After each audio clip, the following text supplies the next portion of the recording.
बाबा तेरी मुरली दिल ले गई, उतरी जो दिल में वो धीरे धीरे, पावन हुआ रे मैं धीरे धीरे। बाबा तेरी मुरली दिल ले गई, बाबा तेरी दृष्टि दिल ले गई। ओ हो ला ला ला।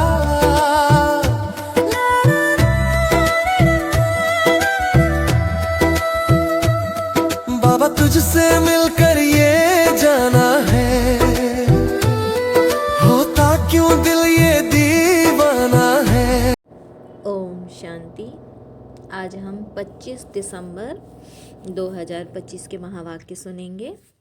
प्रातः मुरली ओम शांति। बाप दादा मधुबन। आज मीठे प्यारे बाबा बोले, मीठे बच्चे, तुम बहुत समय के बाद फिर से बाप से मिले हो। तुम बहुत समय के बाद, तुम कौन? जो बाबा के सम्मुख बैठे हैं। तो किससे मिले? बाप से। बहुत समय बाद मिले हो, इसीलिए तुम बहुत सिकिलदे हो, है ना। जैसे दुनिया में कोई बच्चा अपने पिता से बचपन से बिछड़ जाए और उसके बाद फिर वो एकदम से लास्ट में मिले, तो क्या होगा? उस बच्चे पर माँ बाप का कितना कशिश होगा, कितना प्यार होगा। तो इसी तरीके से बाबा भी हम बच्चों से कहते हैं कि बच्चे, तुम बहुत समय के बाद फिर से बाप से मिले हो, इसीलिए तुम बहुत सिकिलदे हो। और हम बच्चे तो 5000 साल के बाद बाबा से मिलते हैं, इसलिए बाबा को हम बच्चों पर बहुत प्यार आता है। अच्छा, प्रश्न है, अपनी स्थिति को एकरस बनाने का साधन क्या है? अपनी स्थिति को एक रस बनाने का साधन क्या है? उत्तर है, सदा याद रखो, जो सेकंड पास हुआ ड्रामा कल्प पहले भी ऐसे ही हुआ था। अभी तो निंदा, स्तुति, मान, अपमान सब सामने आना है। इसीलिए अपनी स्थिति को एक रस बनाने के लिए पास्ट का चिंतन मत करो। अपनी स्थिति को एक रस बनाने के लिए पास्ट का चिंतन मत करो, बीती को बिंदी लगाओ। क्योंकि बाबा कहता है बच्चे, जो बीत गया ना वो ड्रामा में था, लेकिन अभी इस वर्तमान में जो सेकंड है ना हमारे सामने, इस एक एक सेकंड को तुम अपने श्रीमत प्रमाण, जो बाबा की श्रीमत है उसके अनुसार जीवन जीना चालू करो। अच्छा, उसकी अभी चिंता नहीं करो, जो बीत गया उसे छोड़ दो। अच्छा, ओम शांति। सुनते हैं मुरली को विस्तार से। देखो बाबा ने इस पर आज क्या समझाया। रूहानी बच्चों प्रति रूहानी बाप समझा रहे हैं। कौन बाप समझा रहे हैं? देह अभिमानी बाप नहीं, रूहानी बाप, जो स्वयं रूह हैं। ऐसा पिता परम पिता हमें समझा रहे हैं। रूहानी बाप का नाम क्या है? शिव बाबा। वह सब रूहों का बाप है। किसका बाप है? आत्माओं का बाप है। सब रूहानी बच्चों का नाम क्या है? और जो रूहानी बच्चे बाबा के सम्मुख बैठे हैं उनका नाम क्या है? आत्मा। जीव का नाम पड़ता है, आत्मा का नाम वही रहता है। जीव माना शरीर, शरीर पर नाम पड़ता है, लेकिन आत्मा का नाम तो वही रहता है। यह भी बच्चे जानते हैं। सत्संग ढेर है ना। कलयुग के अंत में देखो सत्संग की कितनी सारी तादाद में सत्संग हो रहे हैं। तो यह है सच्चा सत्य का संग। यह माना जो परम पिता परमात्मा के सम्मुख हम बैठकर जो सत्य ज्ञान सुनते हैं, ये है सच्चा सत्संग, जो सत्य बाप राजयोग सिखाकर हमको सत्य युग में ले जाते हैं। बाकी सारे संग क्या हमें सतयुग में ले जाते हैं?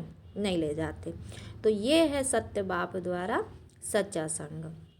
ऐसा और कोई भी सत्संग या पाठशाला में नहीं हो सकती। देखो, खुद ही अंतर करो। आप सभी ने सत्संग किया होगा तो वहाँ पे ऐसा कोई फीलिंग्स आया जिससे आपको ये लगा होगा कि हम सत्य युग का मालिक बनने जा रहे हैं, हमको स्वयं सत्य बाप पढ़ा रहे हैं। ऐसा तो कहीं होता नहीं। इसीलिए बाबा बच्चों को कहता है कि ऐसा और कोई भी सत्संग नहीं व पाठशाला नहीं जहाँ पर सत्य बाप, सत्य गुरु, सत्य शिक्षक, सत्य बाप, सतगुरु, सत्य शिक्षक हमको तीनों ही एक होकर पढ़ाई पढ़ाते हैं, है ना। 3 रूप में बाबा हमें पढ़ाई पढ़ाते हैं। तो बाबा कहता है यह भी तुम बच्चे जानते हो, और ये बात भी कौन जानता है? जो बच्चे बाबा के सामने बैठे हैं, जो अपने को आत्मा समझते हैं, वो ही बच्चे ये बात जानते हैं। सारा सृष्टि चक्र तुम बच्चों की बुद्धि में है। कैसे? कि भगवान बाप ने आकर हमें आदि से लेकर के अंत तक का पूरा हिस्ट्री ज्योग्राफी समझा दिया। 7 डेज कोर्स करते हैं ना, उसमें पहले हमें यही बातें बताई जाती हैं, फिर धीरे धीरे मुरली में उन सब बातों का विस्तार होता है। तो सृष्टि चक्र का तुम बच्चों की बुद्धि में ज्ञान है।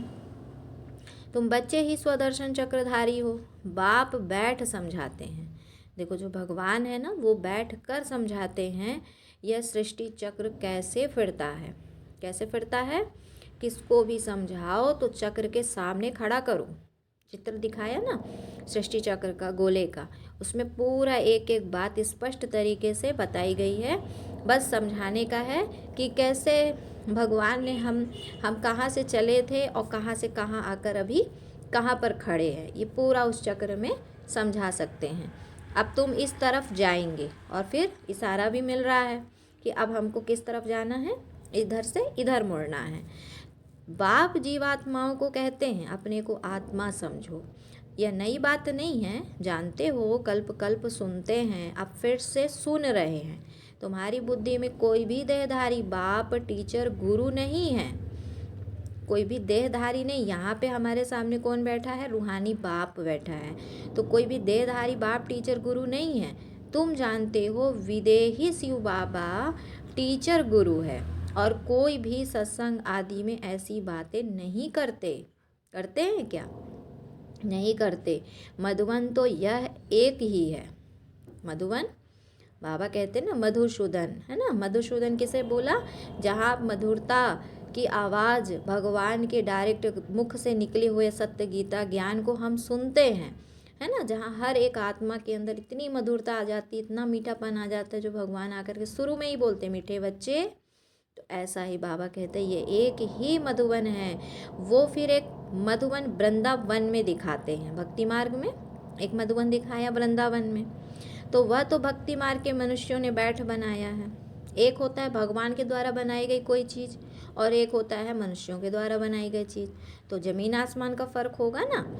प्रैक्टिकल मधुबन तो यह है, वहाँ तो सिर्फ भक्ति के हिसाब से उसको, जैसे आत्मा के अंदर जो सत्यता होनी चाहिए उसे वो चित्रों के द्वारा प्रदर्शित किया गया है। लेकिन बाबा कहता है तुम तो चैतन्य मधुबन में हो। चैतन्य मधुबन कहाँ है? यहाँ है, क्योंकि यहाँ हर एक आत्मा चैतन्य में वो चीज़ें जो वहाँ भक्ति में गायन पूजन में है, वो प्रैक्टिकल में यहाँ सभी के साक्षात्कार होते हैं। इसीलिए बाबा कहते हैं ये प्रैक्टिकल में मधुबन है। तुम्हारी बुद्धि में है कि हम सतयुग त्रेता से लेकर पुनर्जन्म लेते लेते अभी हम संगम पर आकर खड़े हुए हैं। कहाँ खड़े हैं अभी हम सभी? संगम पर आकर खड़े हुए हैं। संगम का मतलब होता है मिलन। तो किसी दो चीज़ का मिलन हो रहा है। क्या मिलन हो रहा है? कलयुग का अंत और सतयुग का आदि।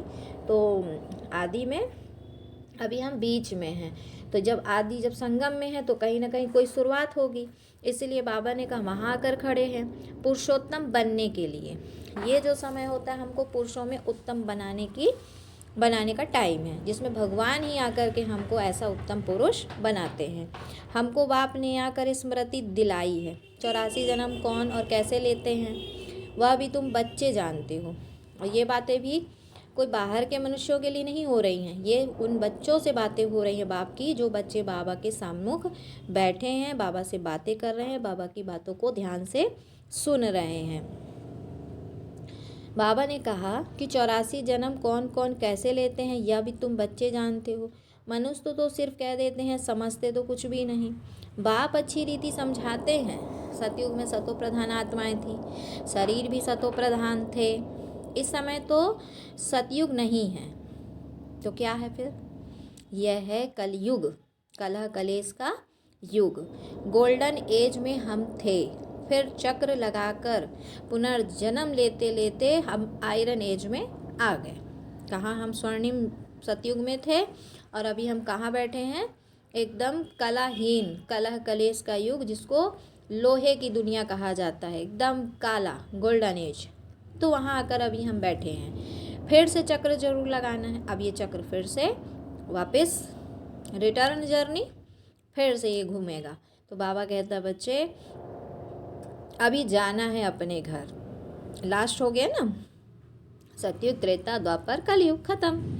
अभी संगम चल रहा है, संगम के बाद फिर से सतयुग आएगा। तो तुम बच्चों को अब पहले घर वापस जाना है। तुम सिकिलधे बच्चे हो ना, तो तुमसे शुरुआत होती है इस बात की। बाकी तो सब पीछे लाइन में है ना, तो जब तुम जाओगे तो तुम्हारे पीछे तुम्हारी दुनिया भी जाएगी। इसलिए बाबा कहते हैं बच्चे तुमको पहले जाना है। तुम 5000 वर्ष बाद आकर मिले हो, बाकी 5000 वर्ष बाद आकर नहीं मिले, तुम मिले हो। तुम कौन बच्चे? जो बाबा के सबसे सिकिलधे प्यारे बच्चे हैं, वही बच्चे आके मिले हैं और तुमको ही बाप लेके जाएंगे। फिर तुम्हारे पीछे तुम्हारी दुनिया खुद ब खुद आ जाएगी।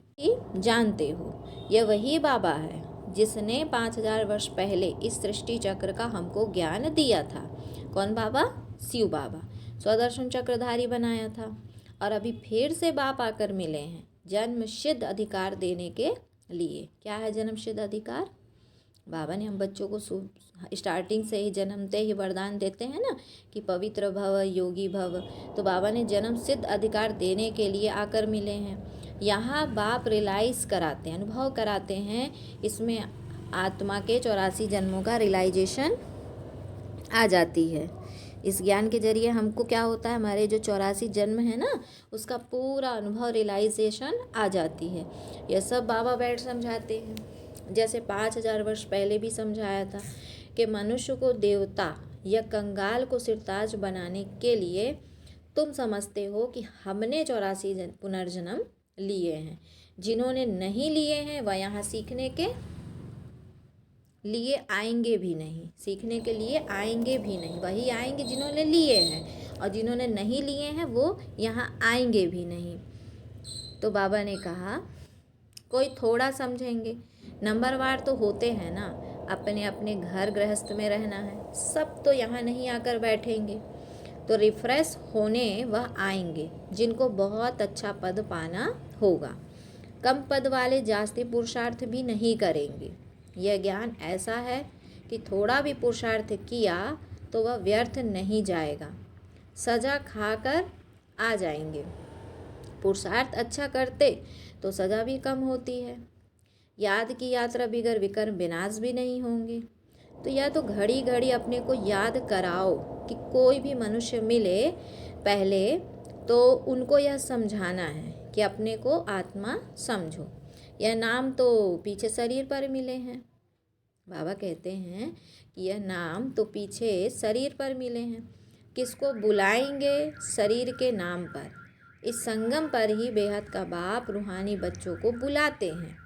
तुम कहेंगे रूहानी बाप आया है, बाप कहेंगे रूहानी बच्चे, पहले रूह फिर बच्चों का नाम लेते हैं। रूहानी बच्चों, तुम समझते हो रूहानी बाप क्या समझाते हैं? तुम्हारी बुद्धि जानती है। शिव बाबा इस भागीरथ पर विराजमान हैं, हमको वही सहज राजयोग सिखा रहे हैं। और कोई मनुष्य मात्र नहीं जिसमें बाप आकर राजयोग सिखाए। वह बाप आते ही हैं पुरुषोत्तम संगम युग पर, और कोई भी मनुष्य कभी ऐसा कह ना सके, समझा न सके। यह भी तुम जानते हो। यह शिक्षा कोई इस बाप की नहीं है। इस बाप माना जिसके तन में आया है, उनकी शिक्षा ये नहीं है। इनको तो यह मालूम ही नहीं था। ब्रह्मा बाप को, प्रजापिता ब्रह्मा बाप को यह तो मालूम ही नहीं था कि कलयुग खत्म हो, सतयुग आना है।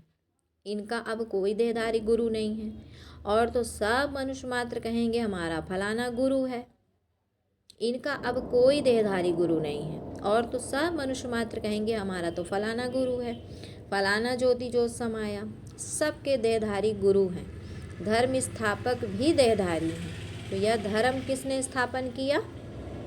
यह धर्म किसने स्थापन किया? परमपिता परमात्मा त्रिमूर्ति शिव बाबा ने ब्रह्मा द्वारा स्थापना किया है। इनके शरीर का नाम ब्रह्मा है।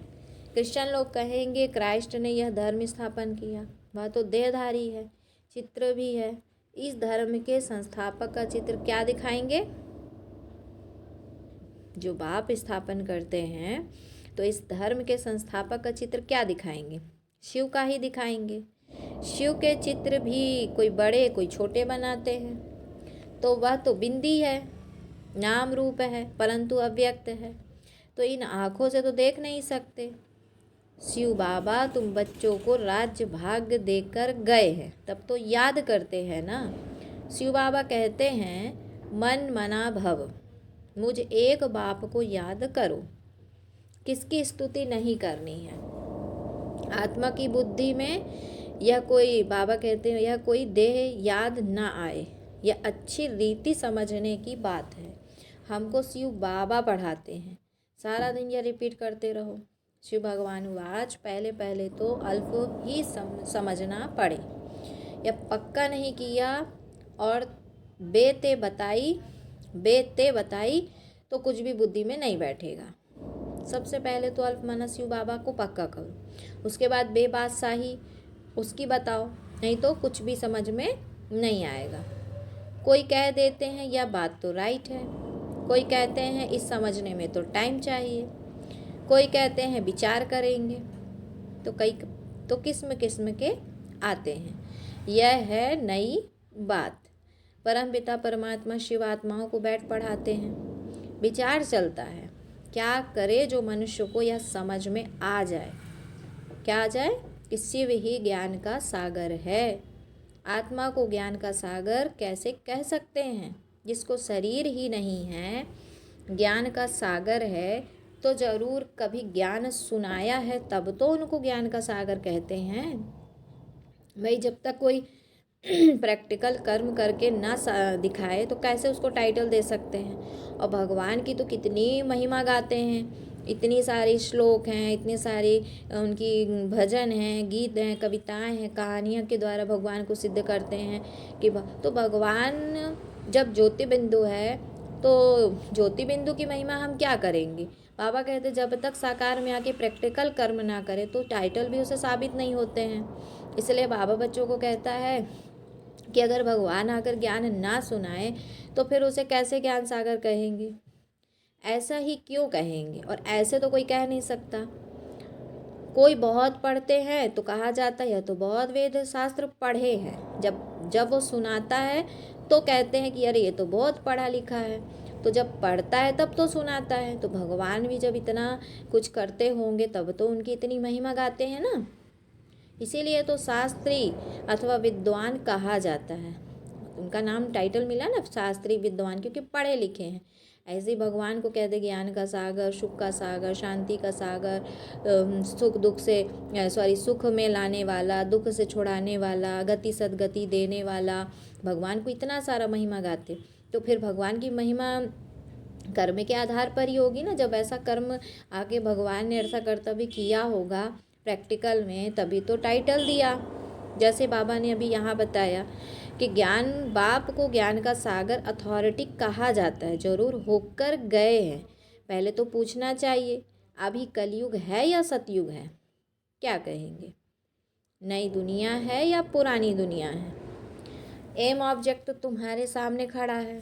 यह लक्ष्मी नारायण अगर होते तो उन्हों का राज्य होता, यह पुरानी दुनिया कंगाल पना ही नहीं होता। क्या कहते शिव बाबा कि यह लक्ष्मी नारायण अगर होते तो उन्हों का राज्य होता, यह पुरानी दुनिया कंगाल पना ही नहीं होता। अभी तो सिर्फ इन्हों के चित्र हैं, किनके? लक्ष्मी नारायण के। मंदिर में मॉडल्स दिखाते हैं, नहीं तो उन्हों के महल बगीचे आदि कितने बड़े बड़े होंगे। अभी तो सिर्फ प्रैक्टिकल में नहीं दिख रहा है, तो चित्रों के द्वारा समझाते हैं कि लक्ष्मी नारायण का राज्य ऐसे था, वहाँ इतना बड़ा बड़ा महल था, सब शेर गाय भी एक घाट पे पानी पीते थे। ऐसा उनको समझाते हैं। किसको? दुनिया वालों को, या बच्चे ही समझते? बाप ने ही बच्चों को समझाया, तो चित्र के जरिए समझाया। लेकिन प्रैक्टिकल में नहीं है तभी तो समझाया ना। और जब प्रैक्टिकल में सारी चीज़ें आ जाएंगी तो फिर ये सब बताने की ज़रूरत ख़त्म। तो बाबा कहते हैं अभी उन्हों के महल बगीचे आदि कितने बड़े होंगे, सिर्फ मंदिर में थोड़े ही रहते होंगे। तो देवी देवताओं के चित्र बनाते हैं तो क्या वो सिर्फ मंदिर में रहते होंगे? प्रेसिडेंट का मकान कितना बड़ा है, देवी देवता तो बड़े बड़े महलों में रहते होंगे, फिर उनकी यादगार में मंदिर में बिठा देते हैं। बहुत जगह होगी देवी देवताओं की, वहाँ डरने आदि की तो बात ही नहीं होती, सदैव फुलवाड़ी रहती है, कांटे तो होते ही नहीं। वह है ही बगीचा, वहाँ तो लकड़ियाँ आदि जलाते नहीं होंगे। और यहाँ देखो बाबा कहते हैं लकड़ियों में धुआं होता है तो दुख फील होता है, वहाँ हम बहुत थोड़े टुकड़े में रहते हैं, पीछे वृद्धि को पाते जाते हैं। बहुत अच्छे अच्छे बगीचे होंगे, खुशबू आती रहेगी, जंगल होगा ही नहीं, अभी फीलिंग आती है। देखते तो नहीं हैं, तुम ध्यान में बड़े बड़े महल आदि देख आते हो, वह तो यहाँ बना नहीं सकते। साक्षात्कार हुआ फिर गुम हो जाएगा। साक्षात्कार किया है, बाबा कहते साक्षात्कार किया तो है ना, राजाएं प्रिंस प्रिंसेस होंगे, बहुत रमणीक स्वर्ग होगा। जैसे यहाँ मैसूर आदि रमणीक है, ऐसे वहाँ बहुत अच्छी हवाएं लगती रहती हैं, पानी के झरने बहते रहते हैं। आत्मा समझती है कि हम अच्छी अच्छी चीज़ें बनाएं। आत्मा को स्वर्ग तो याद आता है ना, तो बच्चों को रियलाइज़ होता है क्या क्या होगा, कहाँ हम रहते होंगे, तो इस समय यह स्मृति रहती है। चित्रों को देखो, तुम कितने खुश नसीब हो, वहाँ दुख की कोई बात नहीं होगी। हम तो स्वर्ग में थे, फिर नीचे उतरे, अब फिर स्वर्ग में जाना है, तो कैसे जाएं? रस्सी में रस्सी में लटक कर जाएंगे क्या? बाबा कहते हैं कि स्वर्ग में जाना है बच्चों को, तो कैसे जाएंगे? फिर बोला बाबा ने कि रस्सी में लटक कर जाएंगे क्या? बाबा कहते हैं हम आत्माएं तो रहने वाली हैं शांति धाम की। बाप ने स्मृति दिलाई कि अब तुम फिर देवता बन रहे हो और दूसरों को बना रहे हो। कितने घर बैठे भी साक्षात्कार करते हैं, बंधेलियों ने भी कभी देखा थोड़े ही है, कैसे आत्मा को उछल आती है।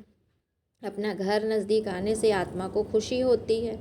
समझते हैं बाबा हमको ज्ञान देकर श्रृंगारने आए हैं, आखिरी एक दिन अखबारों में भी पड़ेगा। अभी तो स्तुति, निंदा, मान, अपमान सब सामने आता है। जानते हैं कल पहले भी ऐसे हुआ था, जो सेकंड पास हो गया उसका चिंतन नहीं करना होता। बाबा कहते अखबारों में कल पहले भी ऐसे पड़ा था, फिर पुरुषार्थ किया जाता है। हंगामा तो जो हुआ था सो हो गया, नाम तो हो गया ना, फिर तुम रेस्पॉन्ड करते हो। कोई पढ़ते हैं, कोई नहीं पढ़ते हैं, फुर्सत नहीं मिलती और कामों में लग जाते हैं। और अभी तुम्हारी बुद्धि में है कि यह बेहद का बड़ा ड्रामा है, टिक टिक चलती रहती है, चक्र फिरता रहता है। एक सेकंड में जो पास हुआ फिर 5000 वर्ष बाद रिपीट होगा। जो हो गया सेकंड बाद ख्याल में आता है, यह भूल हो गई, ड्रामा में नूंद गया। कल पहले भी ऐसे ही भूल हुई थी, पास्ट हो गई, अब फिर आगे के लिए नहीं करेंगे, पुरुषार्थ करते रहते हैं। बाबा कहते हैं कि तुमको समझाया जाता है कि घड़ी घड़ी यह भूल अच्छी नहीं है, यह कर्म अच्छा नहीं है, दिल खाती होगी, हमसे यह खराब काम हुआ। बाप समझानी देते हैं ऐसा नहीं करो, किसको दुख होगा, मना की जाती है। बाप बतला देते हैं यह काम नहीं करना, ऐसा मत करो। बिगर पूछे चीज़ उठाया उसको चोरी कहा जाता है, तो ऐसा मत करो। कड़वा मत बोलो। आजकल दुनिया देखो कैसी है, कोई नौकर पर गुस्सा किया तो वह भी दुश्मनी करने लग पड़ते हैं, और वहाँ शेर बकरी आपस में छीर खंड होके रहते हैं, लून पानी और छीर खंड। बाबा कहते सतयुग में सब मनुष्य आत्माएं आपस में छीर खंड रहती हैं, और इस रावण की दुनिया में सब मनुष्य लून पानी हैं। बाप बच्चा भी लून पानी है ना, माँ बाप की भी लड़ाई होती रहती है। काम महाशत्रु है, काम कटारी चला एक दो को दुख देते हैं। तो यह सारी दुनिया लून पानी है। सतयुग दुनिया क्षीर खंड है। तो इन बातों से दुनिया क्या जाने। मनुष्य तो स्वर्ग को लाखों वर्ष कह देते हैं, तो कोई बात बुद्धि में आ ना सके। जो देवताएं थे उन्हों को ही स्मृति में आता है। बाबा कहते तुम जानते हो कि यह देवता सतयुग में थे। जिसने 84 जन्म लिए हैं वही फिर से आकर पढ़ेंगे और कांटों से फूल बनेंगे। तो यह बाप की ही, बाबा कहते तो यह बाप की एक ही यूनिवर्सिटी है। इनकी ब्रांचेज निकलती रहती है। खुदा जब आएगा तब उनके खिदमतगार बनेंगे, जिनके द्वारा खुद खुदा राजाई स्थापन करेंगे। तुम समझते हो कि हम खुदा के खिदमतगार हैं। वह जिस्मानी खिदमत करते हैं, यह है रूहानी।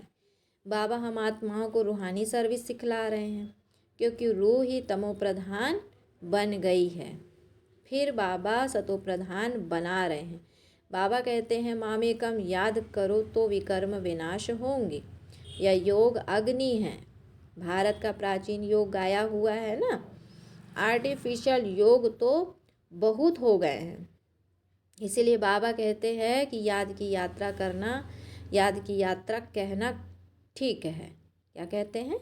याद की यात्रा। शिव बाबा को याद करते करते तुम शिवपुरी में चले जाएंगे। वह है शिवपुरी, वह है विष्णुपुरी, यह है रावणपुरी। तो शिव बाबा कहते हैं विष्णुपुरी के पीछे है रामपुरी, सूर्यवंशी के बाद है चंद्रवंशी। तो यह तो कॉमन बात है। आधा कल्प सतयुग त्रेता, आधा कल्प द्वापर कलयुग, और अभी तुम संगम पर हो। तो यह भी सिर्फ तुम जानते हो। जो अच्छी रीति धारणा करते हैं वह दूसरों को भी समझाते हैं। हम पुरुषोत्तम संगम युग पर हैं।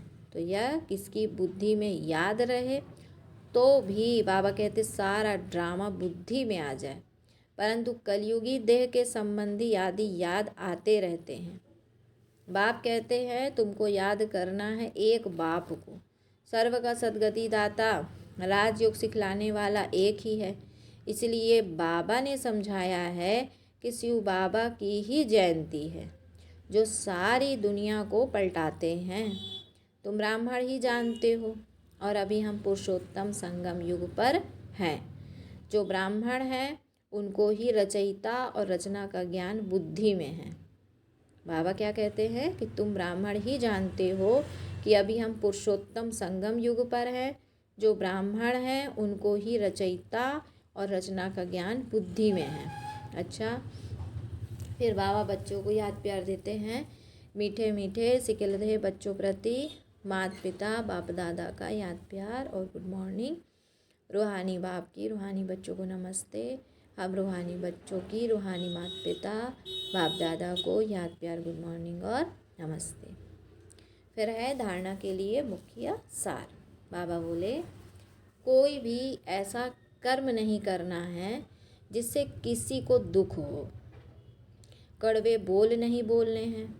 बहुत बहुत चीरखंड होकर रहना है। बाबा कहते बहुत बहुत प्यार से मिलजुल कर रहो।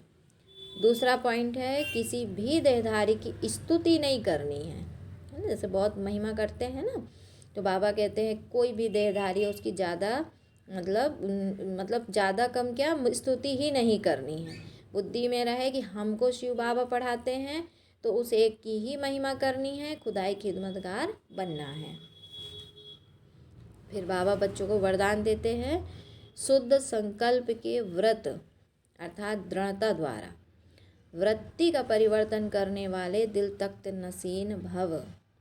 शुद्ध संकल्प के व्रत अर्थात दृढ़ता द्वारा वृत्ति का परिवर्तन करने वाले दिल तख्त नशीन भव। डिटेल है कि बाप दादा का दिल तख्त इतना प्योर है जो इस तख्त पर सदा प्योर आत्माएं ही बैठ सकती हैं।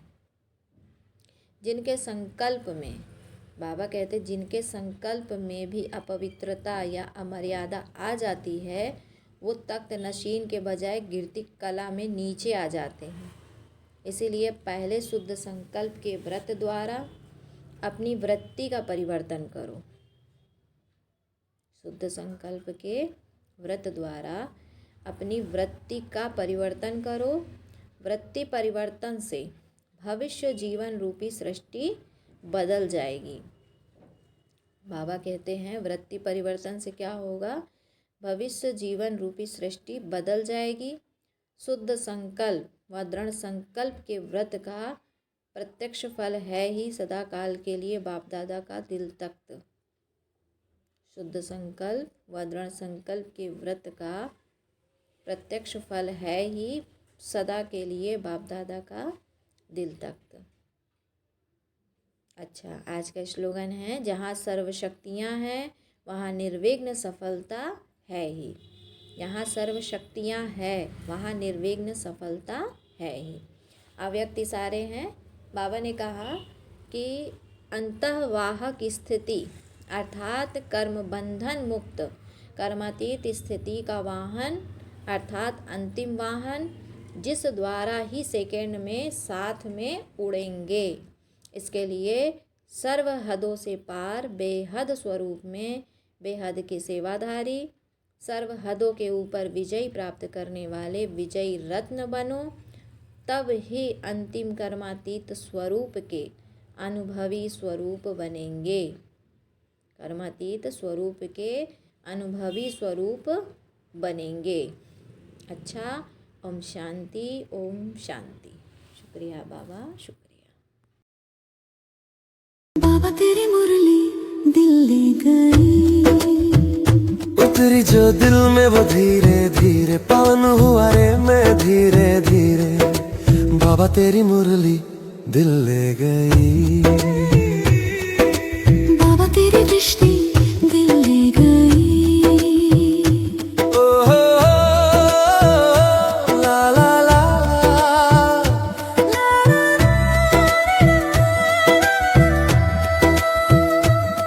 बाबा तुझसे मिलकर ये